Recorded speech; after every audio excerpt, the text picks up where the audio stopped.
Sailors needed skill to navigate the open sea, and in Sinbad's day, they used the stars to orient themselves. The captain had a simple but ingenious method of determining his latitude based on the North Star. He would bring this small board, called a camel, up to his eyes, positioning it so that the lower edge was level to the horizon, and the upper edge intersected the North Star. The further north he traveled, the higher the North Star would rise above the horizon, providing a basis for his calculations.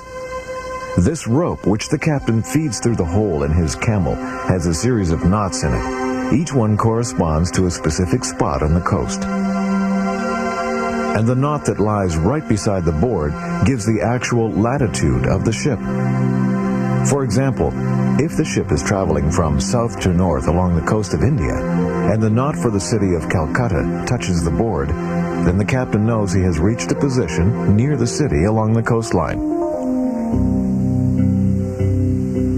The major problem with this system is that because of the way it must be positioned in relationship to the North Star, it can only give a north-south reading.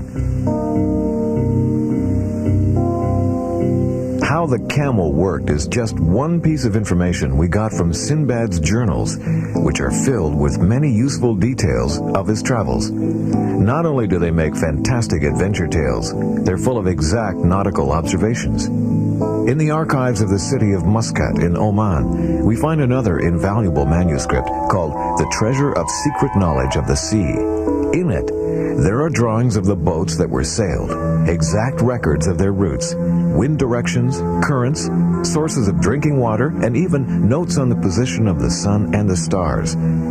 These nautical handbooks, also called the Ra Manis, were illustrated with intricate windroses and compass drawings, a style that was widely copied right up until the 1940s.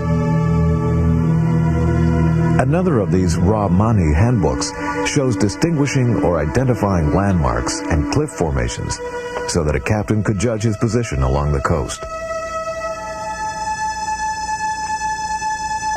From these manuscripts, we see how, at first, these sailors were dependent on the physical markings of the coast, and then, later, they devised ways to travel navigating with the aid of the sun and stars, and could begin to open the great sea routes.